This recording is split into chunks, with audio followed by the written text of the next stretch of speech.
Primero, antes de entrar a lo que va a ser sin duda pues el carácter y la sustancia de lo que usted quiere imprimir en el Consejo de Ministros, tengo que preguntarle en virtud a su especialidad de constitucionalista sobre la decisión hoy del Tribunal Constitucional, que al parecer al final ha sido ni chicha ni limonada.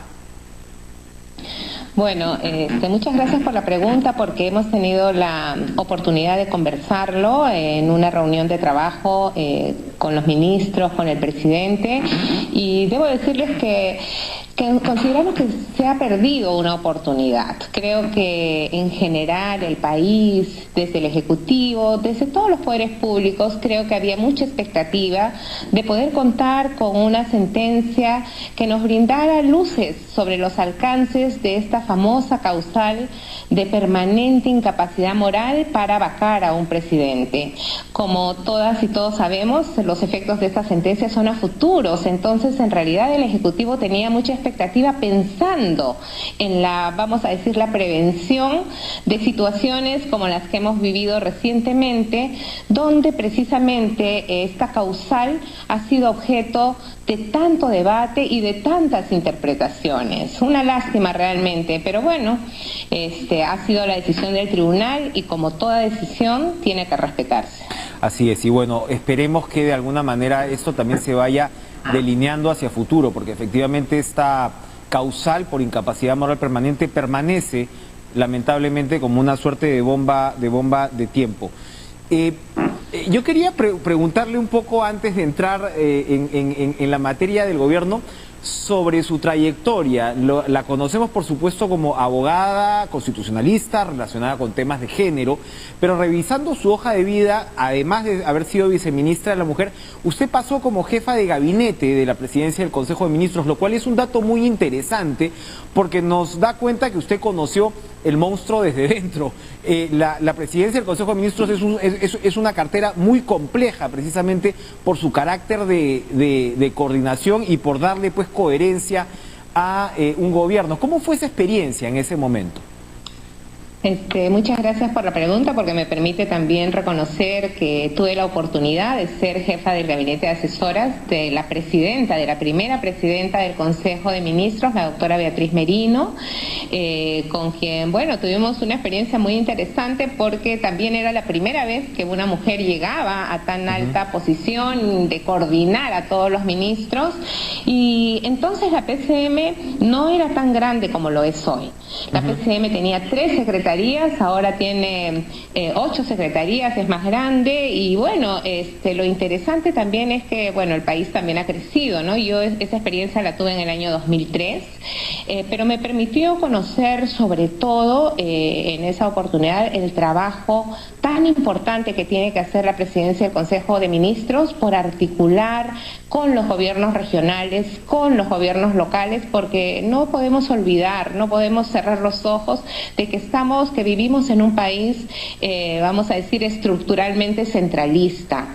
Y a pesar de los múltiples esfuerzos que han habido a lo largo de la historia republicana de nuestra nación, siempre se avanza, se retrocede.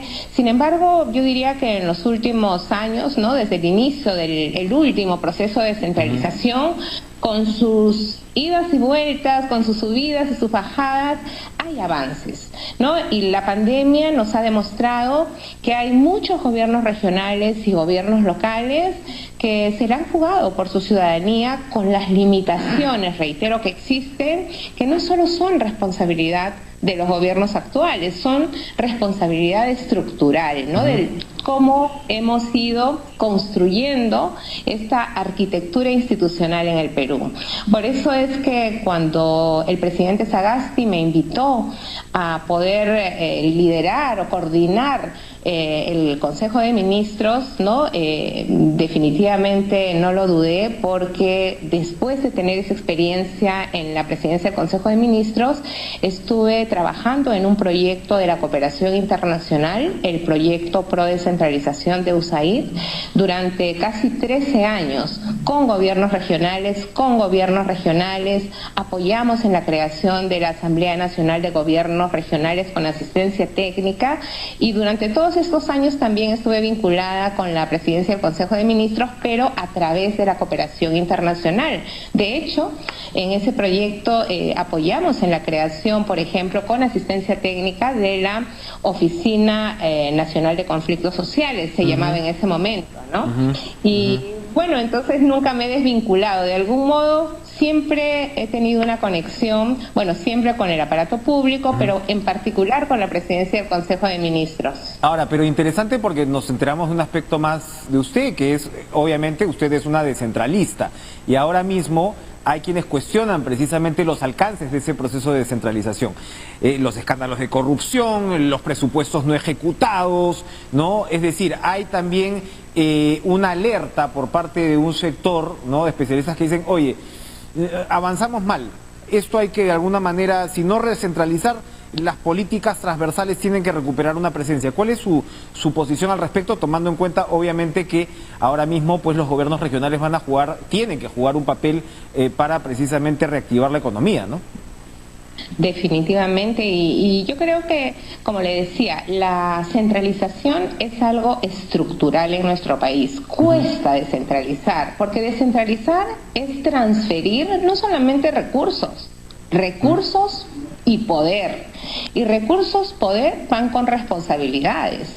Y el objetivo de la descentralización es un medio, no es un fin en sí mismo. El objetivo es llegar a las poblaciones más alejadas de nuestro país, a las poblaciones más necesitadas. Y desde el nivel nacional es imposible. Ya vamos a cumplir 200 años de vida republicana y durante todo este tiempo la mayor parte de nuestra historia ha sido centralista. La menor es descentralista.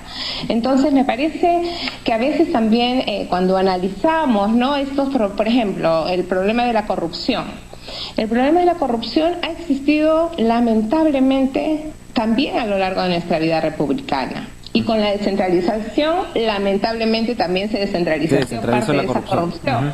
Claro, exacto, se descentralizó parte de la corrupción. Entonces, lo que me parece que es fundamental, y esta es una de las líneas que queremos en este corto tiempo, que son 8 meses de un gobierno de transición, queremos impregnar y continuar fortaleciendo la política de integridad pública para que servidoras públicas vean que su función es importantísima, pero que van a poder cumplirla si son servidores y servidoras públicas íntegros y si definitivamente hay un compromiso efectivo con la corrupción.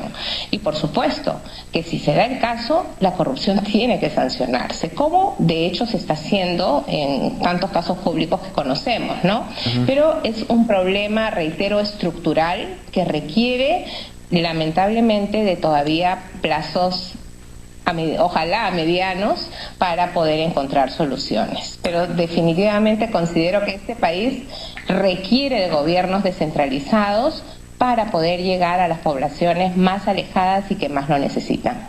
Ahora, qué interesante que retrocedamos a este 2002 o 2003, donde usted participó en este proceso y, como señala, pues después ha participado ya a la distancia, pero ha tenido relación, porque son estos prácticamente 20 años, digamos, la caída del fujimorismo, comenzamos este retorno a la democracia con un gobierno de transición, nada menos, ¿no? Exactamente, Valentín Paniagua asumió 20 años después, ¿no? Lo ha hecho Sagasti, y claro, tenemos esta sensación de fin de ciclo, ¿no? De fin de ciclo que se interpreta exactamente o sea, fueron los 10 años del fujimorismo, después de los 80, 10 años del retorno a la democracia, y estos 20 años, si se quiere, de post-fujimorismo, de esta democracia de baja intensidad, como la llaman algunos politólogos. Pero hay como le digo, en el ambiente y la entrada de este gobierno marca de alguna manera esta suerte de fin de ciclo. ¿Cómo procesamos esto? Se está abriendo un debate sobre una asamblea constituyente. Evidentemente esto no lo van a resolver ustedes, pero ya en esta corta conversación usted ya me ha planteado 3 o 4 puntos que uno piensa, bueno, esto evidentemente necesitamos reformas de otro tipo, necesitamos, y vuelvo a su especialidad de constitucionalista, necesitamos otro tipo de herramientas de relacionamiento político. ¿Cuál es su opinión al respecto? Sí, mire, en realidad nosotros tenemos un marco jurídico descentralista. Esto es una política pública, no es una política de Estado, no es de un gobierno. Y la centralización es un proceso constante. No es que hoy día empieza y luego acaba. Es un proceso constante porque precisamente es una forma de administrar el Estado para brindar servicios a las personas. O sea, el foco son las personas, ciudadanas, ciudadanos de todo el territorio nacional. La vía para hacerlo es la gestión descentralizada. ¿Y quiénes ejercen la gestión descentralizada? Desde el gobierno regional, que lo hace en nuestro caso a nivel de circunscripciones departamentales, porque lamentablemente el proceso hasta ahora no ha logrado formar auténticas regiones de acuerdo al diseño inicial de la descentralización.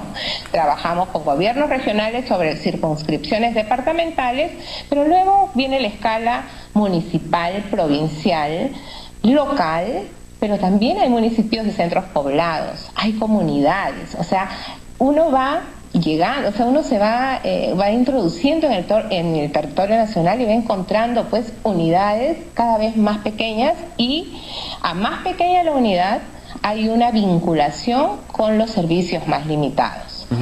El Estado, la descentralización tiene por objetivo llegar a ese último centro poblado, a esa última comunidad, a través del gobierno descentralizado.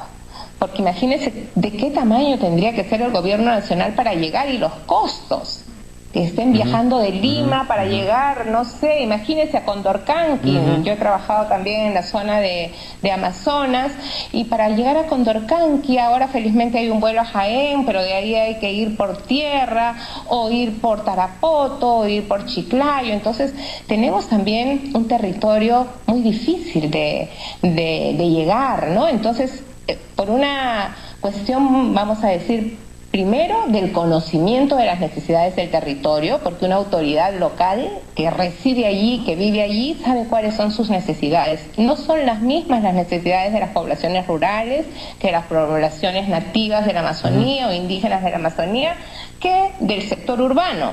Y dentro del sector urbano también hay diversidad. Entonces, para atender esa diversidad se requiere de niveles descentralizados de gobierno.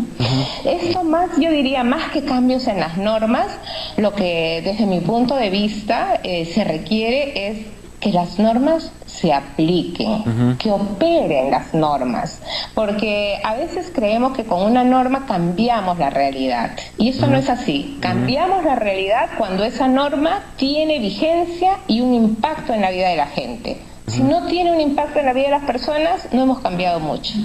Perfecto.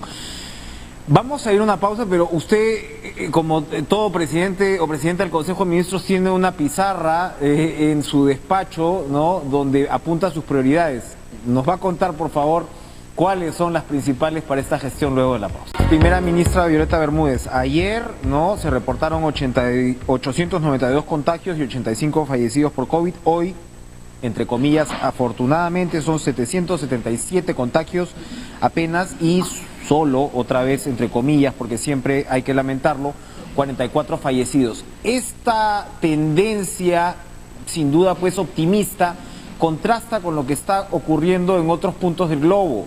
Estados Unidos, Nueva York mismo está viendo si vuelve a cerrar, Europa ni qué decir.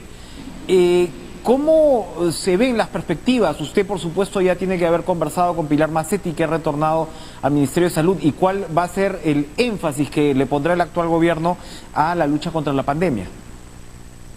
Bueno, precisamente hace un momento usted me preguntaba cuáles eran las prioridades que teníamos. Una de ellas, evidentemente, es combate a la pandemia, que ha tenido impactos no solamente en términos de la salud, sino también en términos de la economía, ¿no? Entonces estos dos aspectos forman parte de este gran componente de lucha contra la pandemia, y efectivamente estamos viendo con atención estas cifras, pero la ministra nos ha alertado bien que es bueno ser optimista en general, pero no ser triunfalista. Esta lamentablemente es una enfermedad que no se conoce bien, todavía no conocemos cuáles son sus alcances, sus impactos. Fíjese, usted mismo lo ha mencionado, en Europa ya pensaban que habían salido de la pandemia y ahora han vuelto prácticamente al punto inicial. Nosotros tenemos de algún modo esa lección para mirar y para tratar de no ser tan triunfalistas. Por el contrario, nosotras hemos conversado esta tarde, la ministra nos ha informado y nos ha alertado de que vamos a continuar reforzando toda la estrategia sanitaria que se ha venido implementando. Queremos seguir fortaleciendo las medidas también de cuidado. Queremos hacer de la cultura del cuidado algo positivo. Incluso el presidente también nos decía ese tema del hasta el mensaje, no hablar tanto de distanciamiento social que nos hace sentir o ver las cosas en negativo, porque lo que tenemos que hacer es protegernos entre todos, entre todas las personas, y lo que estamos haciendo es un distanciamiento físico, un distanciamiento corporal, porque tenemos que cuidarnos. Entonces, creemos que con esa nueva gestión, primero, estamos felices que la doctora Pilar Mazzetti se haya reincorporado al ministerio, porque las políticas deben tener continuidad y las gestiones también. Y lamentablemente los problemas muchas veces de crisis políticas conllevan a cambios en los ministerios y eso no permite la sostenibilidad de la implementación de medidas o políticas públicas. Entonces vamos a seguir fortaleciendo la lucha contra esta pandemia. Cuando nos presentemos ante el Congreso de la República, vamos a señalar con qué medidas vamos a fortalecerlas. Todavía tenemos un plazo de hasta 30 días, bueno, ya nos quedan 29 para poder hacer esto, y espero que podamos en esa oportunidad compartir en mayor detalle las medidas concretas que vamos a continuar implementando para la lucha contra la pandemia. Y efectivamente usted va a tener que armar de alguna manera su plan de políticas, y como señala, nos iremos enterando particularmente ya en la coyuntura de su presentación ante el Congreso.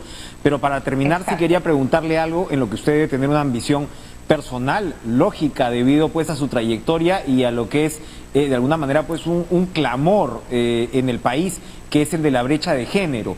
Tenemos poco tiempo, es un gobierno de apenas 8 meses, pero sin duda estoy seguro que usted va a querer impulsar, o como decía Sagasti también, dejar semillas, sobre todo en este campo. ¿Qué nos puede contar al respecto?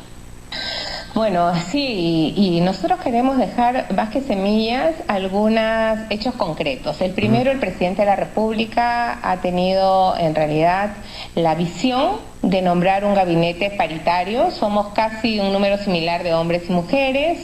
Todas las personas súper competentes, hemos buscado personas muy comprometidas, y yo quiero aprovechar la señal de su programa para agradecer a estos ciudadanos y ciudadanas peruanas que de la mañana a la tarde han dejado sus trabajos, han hecho un paréntesis en proyectos incluso de vida personal, para comprometerse en este gobierno de transición y poder apoyar al presidente Sagasti en armar, en organizar, en ordenar una transferencia que esperamos sea producto de unas elecciones limpias, de unas elecciones transparentes, donde el principio de neutralidad del Estado va a ser la norma que oriente nuestra conducta, nuestras actividades.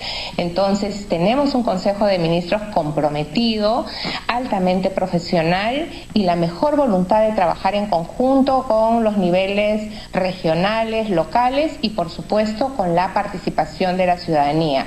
De manera especial, tenemos el encargo de buscar canales de trabajo con los jóvenes y las jóvenes, quienes nos han dado esta famosa generación del Bicentenario, nos han dado una lección de un compromiso con los valores democráticos y con la importancia de encontrar canales de participación ciudadana. Bien, para terminar ahora sí, otro encargo ineludible que tiene este gobierno es el de garantizar un proceso electoral transparente y democrático. Hoy Keiko Fujimori le ha pedido al presidente Sagasti que se pronuncie sobre el pedido de la Fiscalía, que ya se va a ver en el Poder Judicial, de suspender la actividad partidaria de Fuerza Popular.